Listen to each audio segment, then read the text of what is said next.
Este año tendremos mucho más caña que el año pasado. Tendremos además combinadas que nos ayudarán. Pero el esfuerzo del hombre y de la mujer también es imprescindible para la zafra.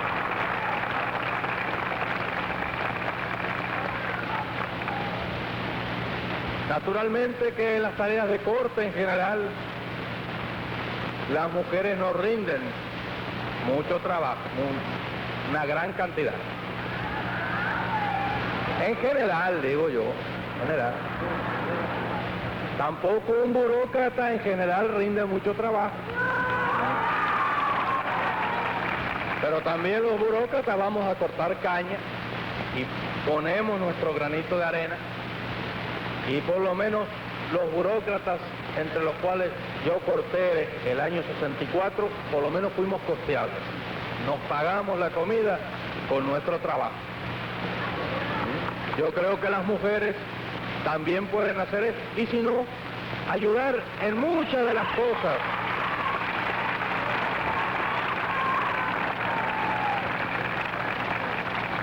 Hay muchas otras tareas en las que se puede ayudar. Pero la zafra este año tiene que ser una tarea de todos, para todo el pueblo, pero sobre todo para la provincia de Oriente, que es la mayor productora, y que este año tiene muchísima caña. De manera que esa caña hay que cortarla, traducirla en azúcar, y después podremos gozar de los bienes que con ese azúcar compramos. Esa es una tarea. La otra tarea es la de la capacitación. Esa que estamos remachando y remachando y remachando. Ahora hay una consigna que es la lucha por el 6º grado. Pero acuérdense, recuérdenlo bien, que dentro de unos años, no vamos a decir qué año, pero dentro de unos años, el que tenga 6º grado, nada más, será analfabeto.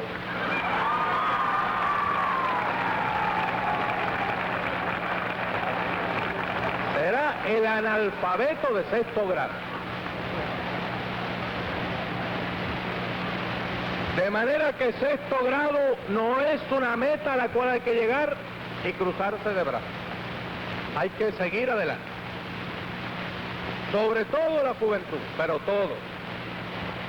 También los viejitos tienen que poner su parte y no convertirse en analfabetos. Porque la revolución viene avanzando a pasos gigantescos y cuando él se crea que está cómodo porque tiene 6º grado, de pronto se va a encontrar con que es analfabeto ya de nuevo. De manera que tiene que seguir con un pasito tranquilo pero continuo, aumentando sus conocimientos. Y los jóvenes, yo entre ellos, dentro de los jóvenes, tenemos que estudiar y estudiar fuerte. Para nosotros no hay eso de que la vista me duele, que no me entra la lectura, que se me cansa, que no hay espejuelos, que tengo mucha guardia, que los niños no me dejan dormir, todas esas cosas que andan por ahí sueltas. Hay que estudiar de todas, sin ninguna apelación. Recuérdenlo bien. Y acuérdense que esto sin ninguna apelación es sin ninguna apelación moral, porque nadie le va a poner una bayoneta en la barriga a uno para que estudie, no simplemente que es una obligación revolucionaria estudiar.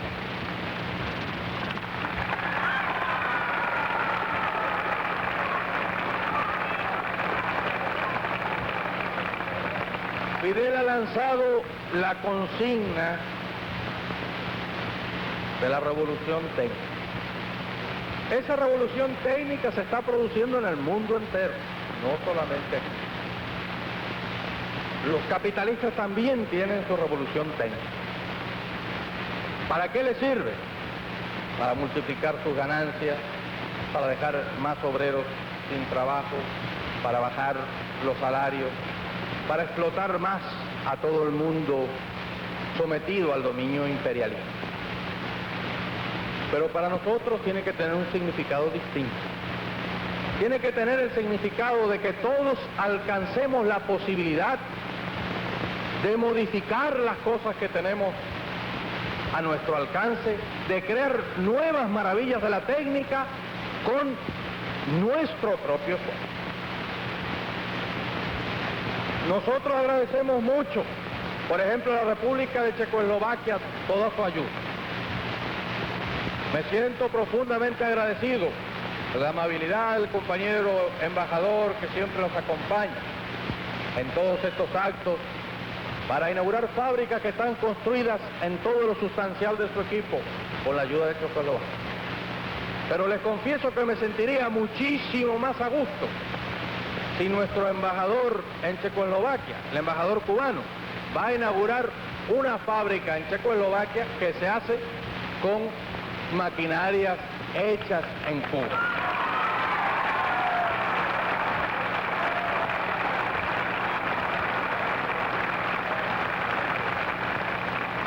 Claro que de aquí a allá hay mucho que andar, pero hay que andarlo y hay que empezar a andar hoy. La División Internacional del Trabajo está estableciendo la necesidad de que determinados países se dediquen a determinadas cosas.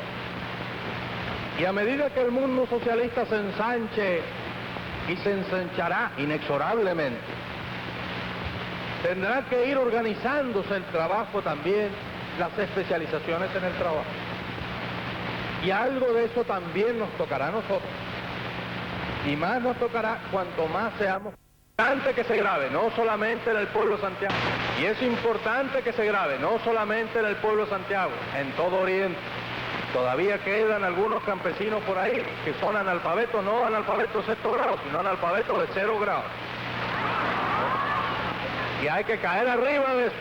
Yo ayer me encontré con uno en Moa, analfabeto de 0 grado. Hay que caerle arriba a esos compañeros para que estudien. No dejar a nadie que se quede en esas condiciones. Y acordarse que esto es continuo. No se debe parar nunca. Y además, después de un punto que ustedes alcancen, encontrarán como solo tienen las ganas de estudiar. Como cada vez que se adquiere un conocimiento sólidamente, se abre una base nueva para empezar a adquirir nuevos conocimientos. Y así, poco a poco se van extendiendo esto, se va haciendo más necesario. Los jóvenes podrán llegar a ser universitarios, los que no son tan jóvenes podrán llegar a ser técnicos, en fin, pero todos tenemos que seguir por ese camino. Por último, quisiera recordarles una cosa. Hoy celebrábamos esta fecha de que ya habláramos, con ese doble significado de la construcción en el país nuevo y de la muerte de los mártires indispensables, desgraciadamente en esta época de la historia, para que se produzca el advenimiento de los pueblos al socialismo. Sin embargo, nosotros seguro aquí en América, y quizá en otros lugares del mundo, inauguramos una etapa nueva. Hemos demostrado cómo se puede hacer una revolución al lado, en las fauces del imperialismo llano. Y no solo hacer, declarar socialista la revolución, y no declararla de palabra, declararla expropiando a los explotadores, desarrollarla, resistir los embates del imperialismo, unirse cada vez más firmemente al campo de los países socialistas, extender nuestra influencia, nuestra voz en el gran campo de los países llamados no alineados, que son no alineados en su gran mayoría porque no han firmado pactos militares como nosotros tampoco lo hemos firmado con ninguna potencia, pero que sin embargo son antiimperialistas y luchan por la extensión del imperialismo. Nuestra lucha victoriosa trajo dos consecuencias. El despertar de los pueblos de América, que vieron que se podía hacer la revolución, que palparon cómo se podía hacer una revolución, cómo no estaban cerrados todos los caminos y cómo no era indispensable el mantenerse constantemente recibiendo los golpes de los explotadores, y cómo aquel camino podía ser no tan largo como soñaran o como pensaran algunos dirigentes de los partidos que están llevando la lucha tesoneramente contra las oligarquías y contra el imperialismo en cada país. Y al mismo tiempo abrimos los ojos del imperialismo. El imperialismo empezó a prepararse también para ahogar en sangre las nuevas Cubas que pudieran existir. Y antes de morir ya Kennedy había dicho que no admitiría nuevas Cubas en el continente. Y lo han reiterado sus sucesores, que además son lobos de la misma camada, así que no habría por qué pensar que puedan a tener una filosofía diferente. Pero además de reiterarlo, han demostrado sus intenciones de llevar a cabo esta acción. Llevarla a cabo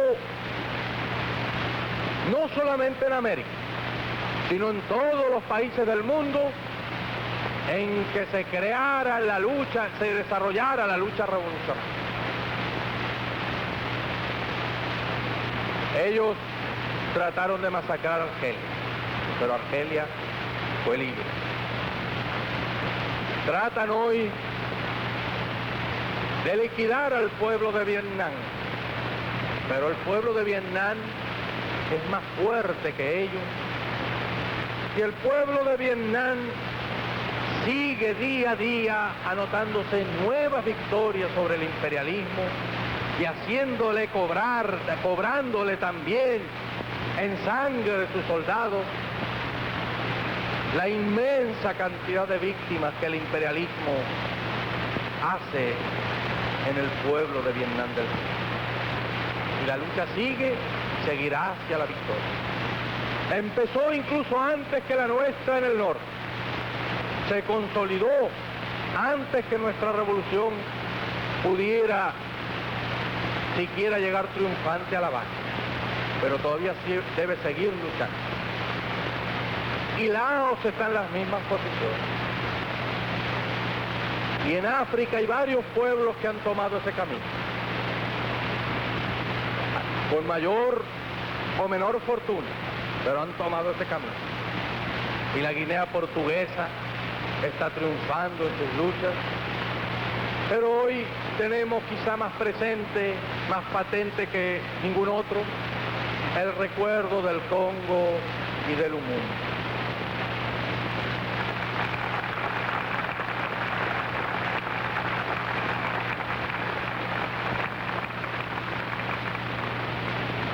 También en Latinoamérica la lucha se extiende.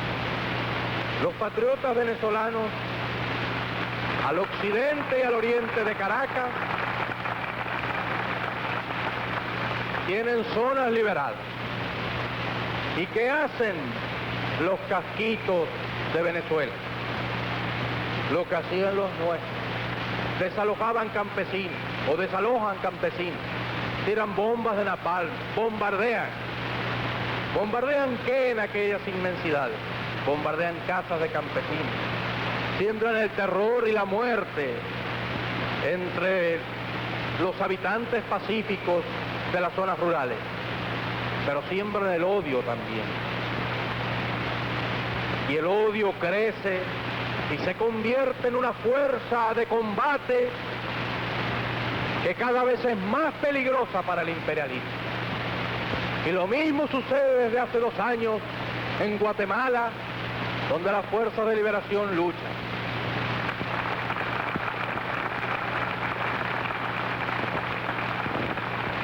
Y lo mismo sucede también en Colombia, donde en la región de Marquetalia, las guerrillas orientadas y dirigidas por el Partido Comunista de Colombia, uno de cuyos dirigentes nos honra hoy con su presencia aquí, el compañero José Cardona,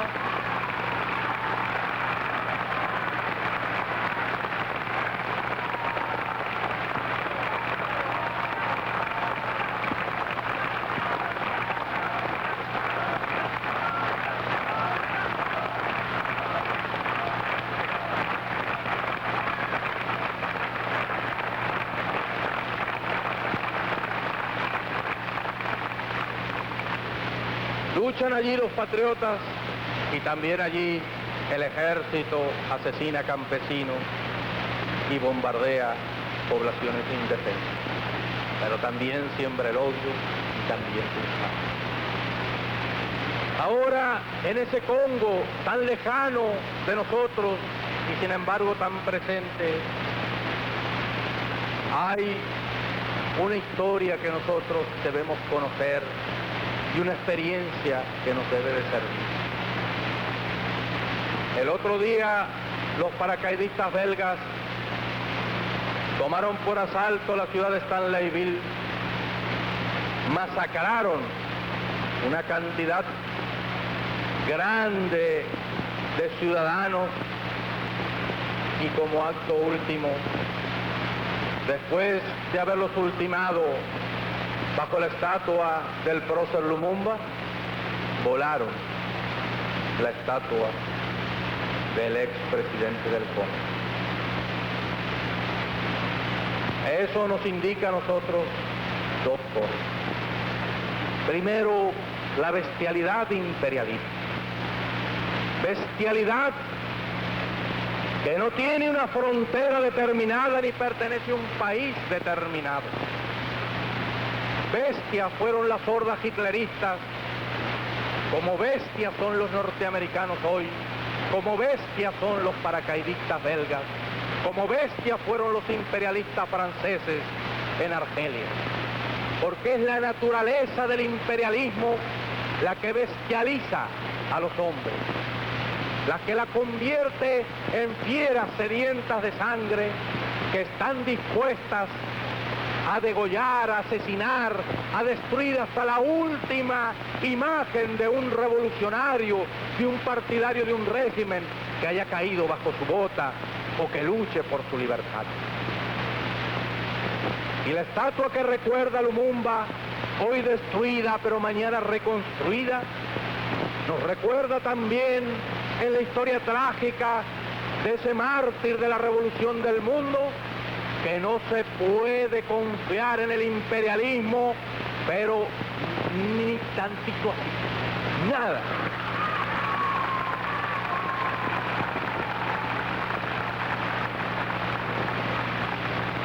Siempre que la presencia de Cuba, viva y batallante, es un ejemplo que da esperanzas y que emociona a los hombres del mundo entero que luchan por su liberación y particularmente a los compatriotas de nuestro continente que hablan nuestra lengua, que tienen nuestra cultura, que tienen nuestros hábitos, nuestras costumbres y que están cada día en mayor número comenzando a luchar por su liberación definitiva. Cumplamos pues a cabalidad hoy, mañana y todos los días la consigna que nos impone el deber sagrado de construir el socialismo en el país y de ser ejemplo vivo para todos los pueblos del mundo. Patria o muerte.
en un vehículo de ligazón y de comprensión entre nuestros trabajadores administrativos y los trabajadores manuales, para preparar el camino hacia una nueva etapa de la sociedad.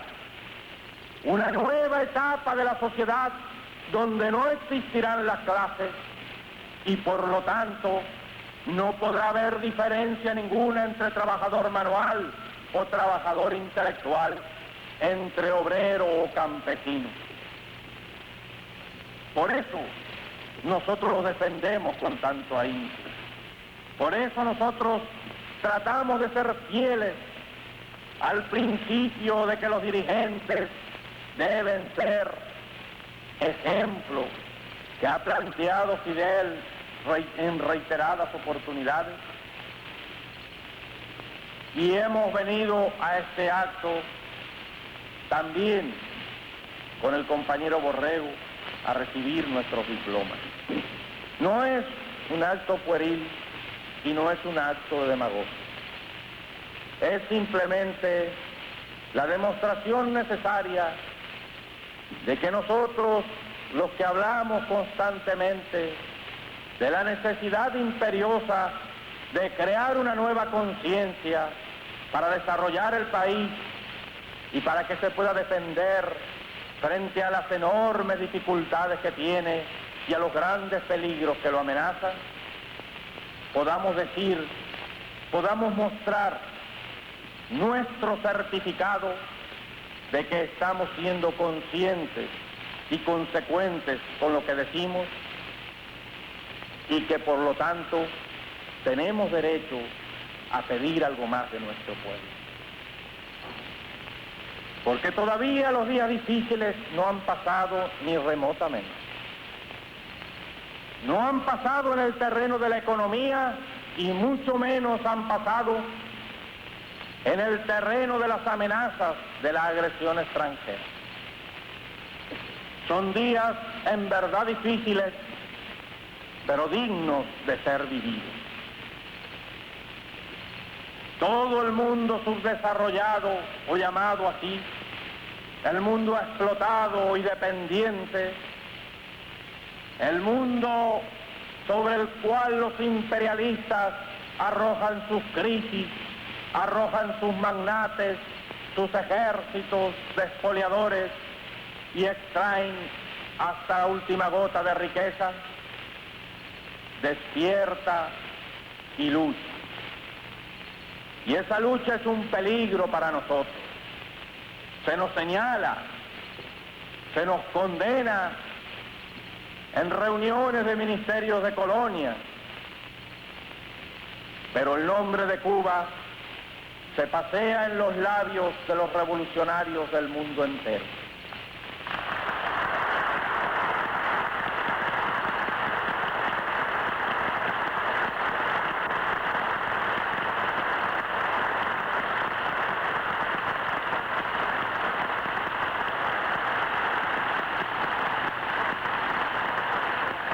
El nombre de Cuba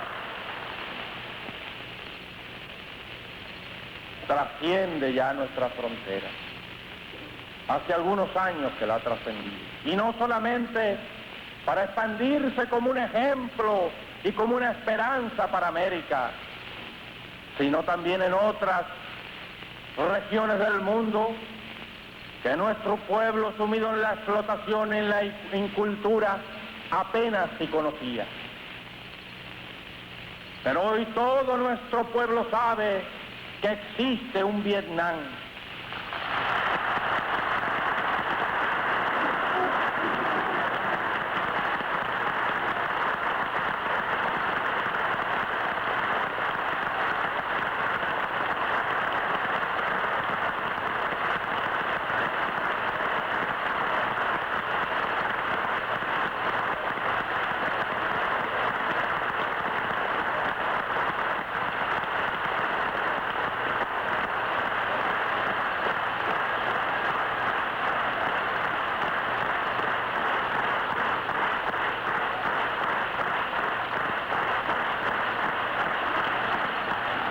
Sabe que ese país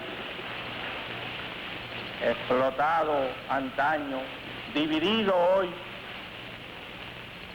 lucha con todas sus fuerzas unidas contra la opresión imperialista. Sabe que ese paralelo que artificialmente divide el país será solamente un recuerdo para la historia a corto plazo.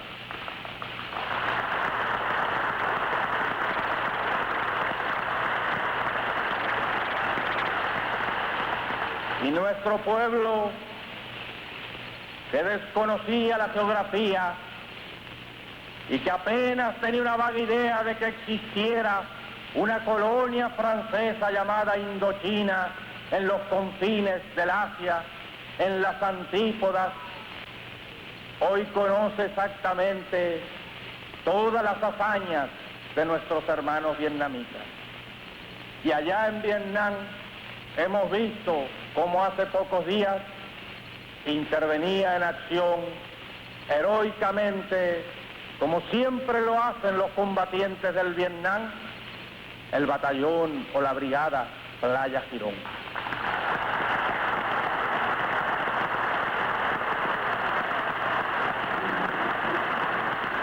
Que Playa Girón es un símbolo para todos los pueblos oprimidos. Playa Girón es la primera derrota del imperialismo en América Latina, pero también es una de las primeras derrotas del imperialismo en escala mundial. Y los pueblos recogen su nombre. Y como sucede en Vietnam, tenemos el orgullo de que esa fecha, para nosotros histórica ya, sea el nombre de una brigada combatiente de aquellos heroicos luchadores. Así, nuestro nombre y el nombre de nuestro comandante en jefe ha aparecido